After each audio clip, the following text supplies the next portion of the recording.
आज मैं पहली बार मुंबई से अहमदाबाद जाने वाला हूँ। नमस्ते दोस्तों, आज की ये वीडियो बहुत ही खास होने वाली है क्योंकि आज की इस वीडियो में आपको सब कुछ नया देखने को मिलेगा। नया ड्राइवर, नई बस, नई जगह और नए शहर। क्योंकि दोस्तों मार्केट में अभी एक नई गेम आई है, इसका नाम है बस सिमुलेटर इंडिया। तो चलिए देखते हैं हमें इस गेम में क्या क्या नई चीजें देखने को मिलेगी और क्या मैं सही सलामत अपनी सवारियों को अहमदाबाद पहुँचा पाऊंगा। ये जानने के लिए वीडियो को पूरा जरूर देखना। तो दोस्तों अभी मैं खड़ा हूँ मुंबई सेंट्रल बस स्टेशन के अंदर और यहाँ पर सामने ही बहुत बड़ी बड़ी सोसाइटियाँ हैं। दोस्तों ये जगह थोड़ी थोड़ी गोकुलधाम सोसाइटी की तरह क्यों लग रही है, और काश इसमें वो भी होती तो मैं सीधा बस को लेकर गोकुलधाम सोसाइटी ही चला जाता। दोस्तों यहाँ पर तो चारों साइड इतनी बड़ी बड़ी बिल्डिंगें हैं कि अगर मैं इनको देखता ही रहा तो मेरी गर्दन अकड़ जाएगी। दोस्तों वो है सामने मेरी सवारियाँ जो मेरा इंतजार कर रही है और उन्हीं के ठीक पीछे हिमाचल की HRTC बस खड़ी है। और दोस्तों आज का ये सफर हमारा टोटल 528 किलोमीटर का होने वाला है। और मैंने सुबह गूगल पर मौसम का हाल देखा था, उसमें आज थोड़ी देर बाद बारिश बताई है। दोस्तों इस वक्त 7:15 हो चुके हैं और हमारी बस का टाइम भी हो चुका है यहाँ से निकलने का। तो बारिश आने के पहले ही हम यहाँ से निकल जाते हैं। दोस्तों बस तो हमारी दिखने में बहुत ही जबरदस्त है। अब सवारियों को बस में बिठाते हैं और सीधा अहमदाबाद की तरफ निकल जाते हैं। दोस्तों आप सोच रहे होंगे कि सिर्फ 4 सवारियों को लेकर अहमदाबाद जाएगा क्या, लेकिन दोस्तों ऐसा नहीं है। आज मुझे रास्ते में बीच बीच में सवारियों को उठाना है क्योंकि दोस्तों आपने बस सिमुलेटर इंडोनेशिया में देखा ही होगा कि एक ही जगह पर सारी सवारियां इकट्ठा हो जाती है और सभी एक साथ बस में चढ़ जाते हैं। लेकिन इसमें ऐसा नहीं है, इसमें रियल लाइफ की तरह रास्ते में खुद आपकी बस को लोग रोकेंगे। और दोस्तों मेरा भी आज इसमें पहला दिन है और मैं भी आज के इस सफर के लिए बहुत ही ज्यादा एक्साइटेड हूँ। दोस्तों मैं बस स्टैंड के गेट के पास पहुंच चुका हूँ और यहाँ पर देखो ऊपर हिंदी में क्या लिखा है, मुंबई सेंट्रल बस स्थानक। तो दोस्तों फाइनली हम पहली बार मुंबई की सड़कों पर उतर चुके हैं और आते ही जोरदार बारिश ने हमारा स्वागत कर दिया। वाह क्या टाइमिंग है बारिश की। दोस्तों इस गेम में इंडिया का फील देने के लिए आपको रोड के दोनों साइड इंडियन ढाबे और इंडियन दुकानें देखने को मिलेगी। और दोस्तों इस वक्त बारिश इतनी भयंकर लगी है कि जैसे कोई बड़ा तूफान आने वाला है और रोड पर इस वक्त बहुत ज्यादा पानी भर गया है जिससे बस के इंजन पर थोड़ा ज्यादा लोड पड़ रहा है। दोस्तों जिन जिन लोगों ने बाहर कपड़े सुखाने के लिए रखे हैं उन बेचारों को तो कपड़े उठाने का मौका तक नहीं मिला होगा क्योंकि ये बारिश अचानक से बहुत ही ज्यादा लगी है। दोस्तों कुछ भी कहो, ये वाली बस बहुत ही ज्यादा स्मूथ है और इसमें पावर भी बहुत ज्यादा है। और दोस्तों साइड में देखो लोग बिना छाता लिए इस बारिश में भीगने का मजा ले रहे हैं क्योंकि आजकल गर्मियों के दिन चले हैं और दिल्ली मुंबई की गर्मियों के बारे में तो आप सबको पता ही होगा कैसी होती है। दोस्तों आप जो सामने ये बड़ी सी बिल्डिंग देख रहे हैं ये मुंबई म्युनिसिपल कॉर्पोरेशन की है और जो दूसरी तरफ आपको ये बिल्डिंग दिख रही है ये छत्रपति शिवाजी टर्मिनस है। दोस्तों ये दोनों बिल्डिंगें आज से तकरीबन 100-150 साल पुरानी है और ये तब बनी थी जिस टाइम भारत पर अंग्रेजों का अधिकार था। दोस्तों बातों बातों में तो मैं गलत रास्ते घुस गया था, मैंने गूगल मैप की तरफ ध्यान ही नहीं दिया क्योंकि दोस्तों मैं यहाँ पर बहुत पहले आया था, लगभग 8-9 साल पहले, और अब तो यहाँ पर रास्तों का नक्शा ही चेंज हो गया है इसलिए मुझे गूगल मैप के सहारे ही चलना पड़ रहा है। लेकिन कई बार मुझे गूगल मैप ने भी गलत रास्ता दिखाया है। दोस्तों यहाँ पर ऊपर सूरत टर्मिनल और पुणे का बोर्ड आ चुका है और अभी मुझे थोड़ा टर्मिनल की साइड जाना पड़ेगा क्योंकि यहाँ पर आगे मुझे और सवारियों को भी लोड करना था। 5-6 सवारियाँ यहाँ पर मेरा इंतजार कर रही थी। एक लड़की पीछे से आ रही है, इसे भी आना है क्या? हाँ जी आप भी आ रहे हो?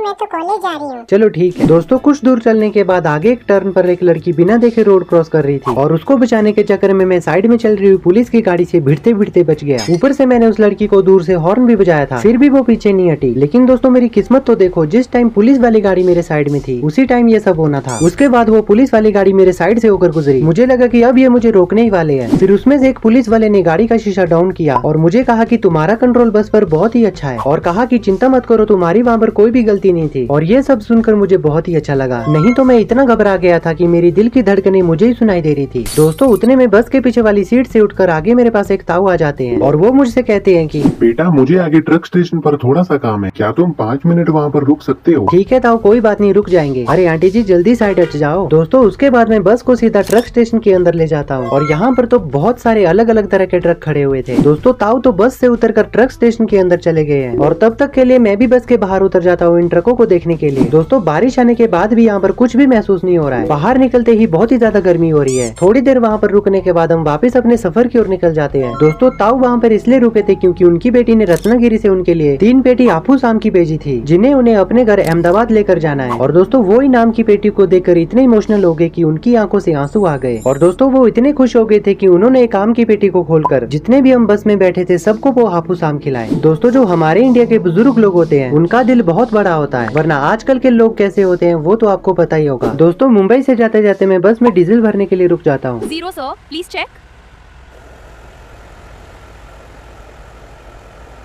Done sir, thank you. दोस्तों बस की डीजल टंकी लगभग खाली ही होने वाली थी, इसलिए मैंने यहाँ पर 84 लीटर डीजल भर दिया है और इससे ये 200 किलोमीटर तक बड़ी आराम से चली जाएगी।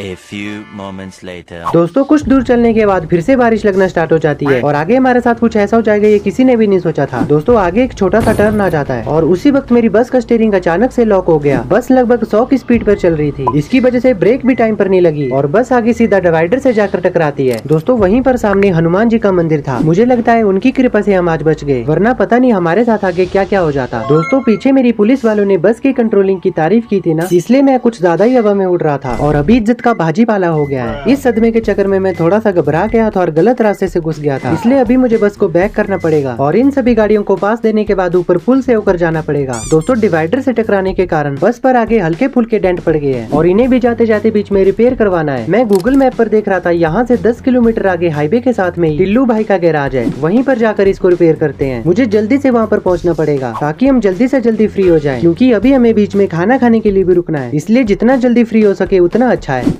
A few moments later. दोस्तों फाइनली हमारी बस रिपेयर हो चुकी है। टिल्लू भाई बहुत ही अच्छे कारीगर है यार, तकरीबन आधा घंटे के अंदर उन्होंने सारे डेंटों को रिपेयर कर दिया। दोस्तों कभी आपकी भी गाड़ियों में डेंट पड़ जाते हैं तो आप भी टिल्लू भाई के पास अपनी गाड़ी को रिपेयर करने के लिए आ सकते हो। दोस्तों यहाँ पर एक लेडी बस को रोक रही थी, लेकिन मेरा ध्यान उस वक्त परे वाली रोड पर था। पीछे बैठे हुए सवारियों में से मुझे किसी ने कहा कि पीछे एक औरत बस को रोक रही है, इसलिए मैंने तुरंत बस को पीछे कर लिया और उस औरत को और उसके बच्चे को बस में बिठा लिया। दोस्तों उसके बाद हम रास्ते में कुछ खाने के लिए रुक जाते हैं। बस को साइड में लगाकर मैं बाहर ऑर्डर देने के लिए उतर जाता हूँ। यहाँ पर बहुत सारी आइटमें थी, यहाँ पर मसाला डोसा, चना मसाला, चाट मसाला और साथ में मेरी फेवरेट पाव भाजी की दुकान भी थी। मैं तो सिर्फ पाव भाजी ही खाऊंगा।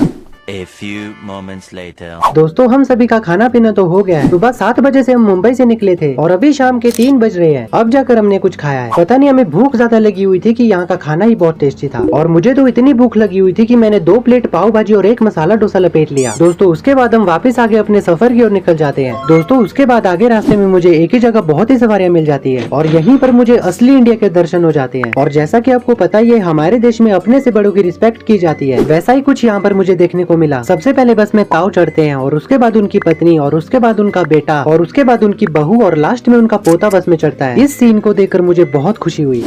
A few moments later. दोस्तों बस में एक छोटी सी लड़की के सिर दर्द हो रहा है और वो बेचारी दर्द के कारण बहुत ज्यादा रो रही है, इसलिए मैं बीच में दवाई लेने के लिए रुका हूँ, लेकिन मुझे कहीं भी मेडिकल स्टोर नहीं मिला। और फिर मैंने इस लड़की से पूछा और इसने मुझे बताया कि यहाँ पर पीछे बहुत सारी दुकानें हैं, वहाँ पर आपको दवाई मिल जाएगी। मैं दौड़कर वहाँ पहुँचा और हर दुकान में दवाई के बारे में पूछने लगा, लेकिन सभी दुकानदार कह रहे थे कि हम दवाइयाँ नहीं रखते हैं। और लास्ट में जाकर मुझे एक दुकान में दवाई मिल ही जाती है। उसके बाद मैं जल्दी से अपनी बस के पास चला जाता हूँ और उस बच्ची को दवाई दे देता हूँ। फिर हम यहाँ से आगे की ओर निकल जाते हैं और अभी अहमदाबाद यहाँ से सिर्फ कुछ ही किलोमीटर दूर है।